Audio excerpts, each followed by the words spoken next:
Bir bakarsınız küçük, kendine yeter bir Allah evidir, ahşap bir camidir, işlemeli kapıdır, mihraptır.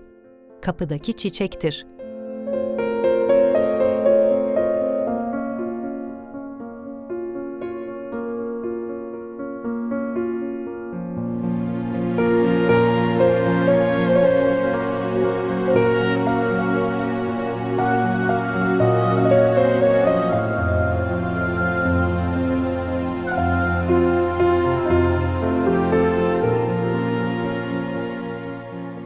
Yavuz Sultan Selim Han'ın annesi adına yaptırdığı Gülbahar Hatun Camii ve türbesi.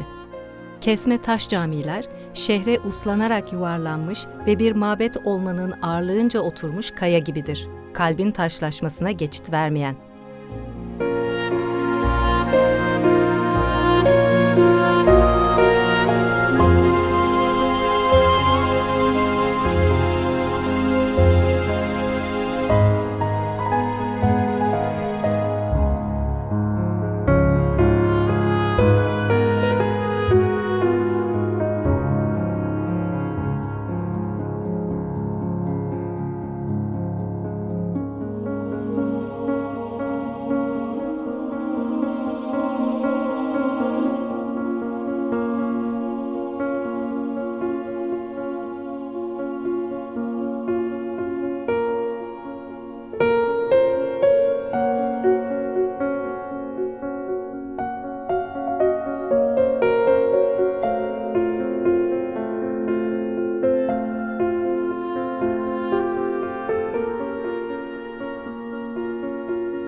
Küçük Ayasofya demeye dili varmaz insanın.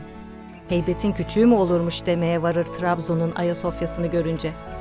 Sanki İstanbul, Ayasofya'sıyla kalkmış gelmiştir buralara. Bir süre müze olarak kullanılan Ayasofya, 2013 yılında eklenen mihrapla şimdiki asıl kıblesine yönelir.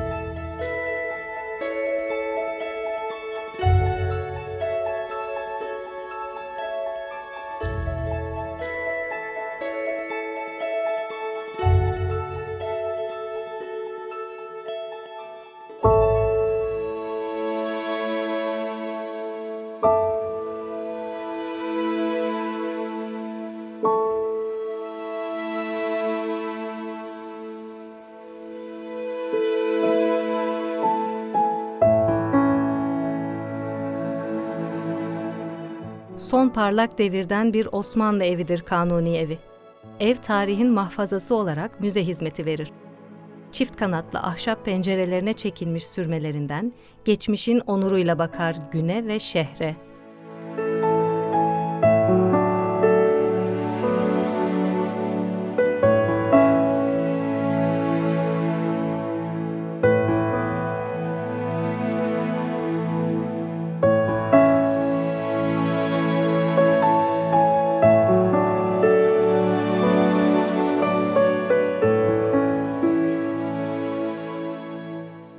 1910'da Rum tüccar Kostaki'nin elinden merkezde, kentin dokusunda farklılığıyla dikkat çeken bir konak Trabzon Müzesi.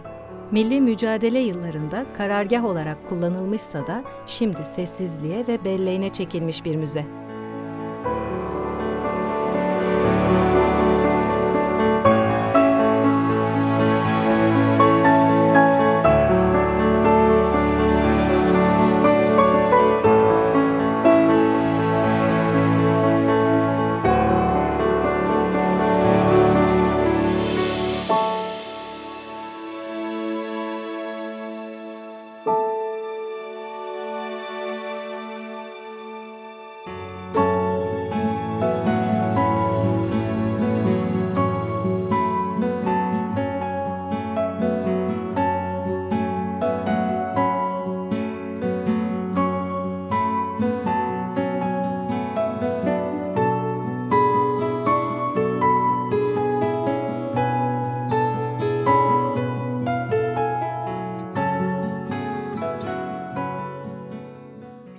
Narin mimarisiyle hatıraların ikamet ettiği Atatürk Köşkü.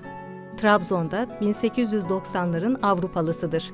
Rönesans mimarisine uygun olarak inşa edilen bu yapı, doğduğu yılların yaşam kültüründen hatıralar saklar.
Hala şehri koruma içgüdüsüyle surlarını dik tutmaya çalışan Trabzon Kalesi.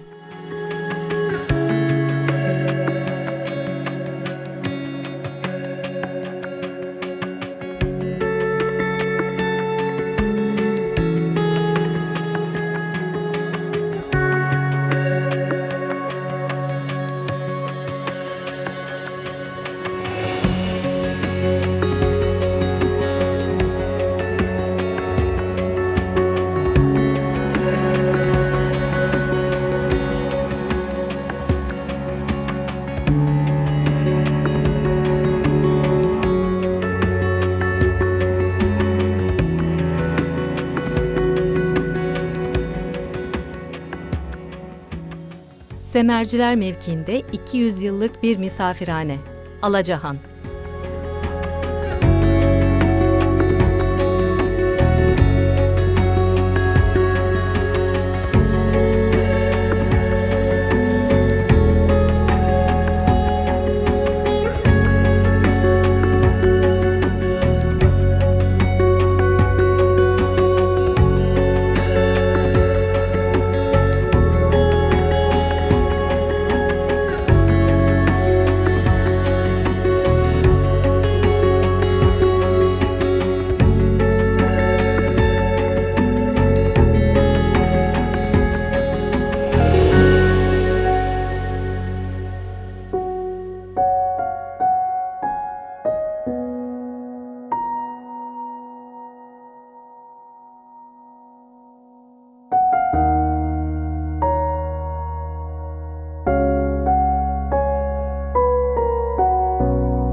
Doğanın, toprağın ve yeşilin istilasına uğramış Kuştul Manastırı.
Ormanlar arasında kadim bir sakinliktir Vazelon Manastırı.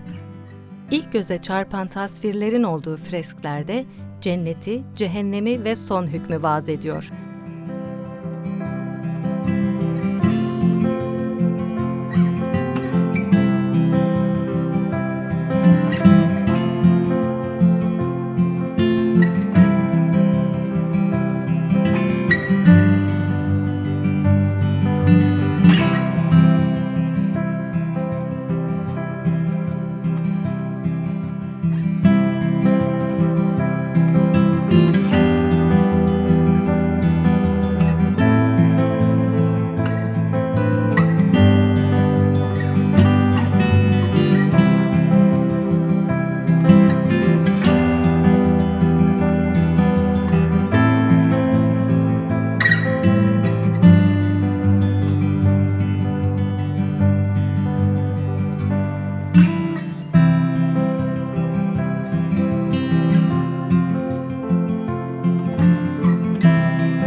Sümela Manastırı, halk arasında namı diğer Meryem Ana Manastırı, Karadağ'ın vadiden 300 metre yüksekteki eteklerinde yıkılmazlığa kurulmuş gibidir.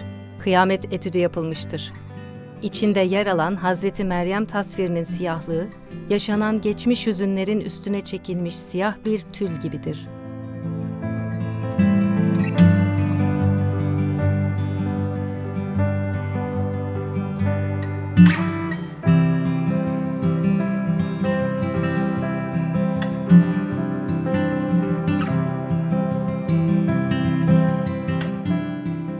Zaman geçer, izleri kalır.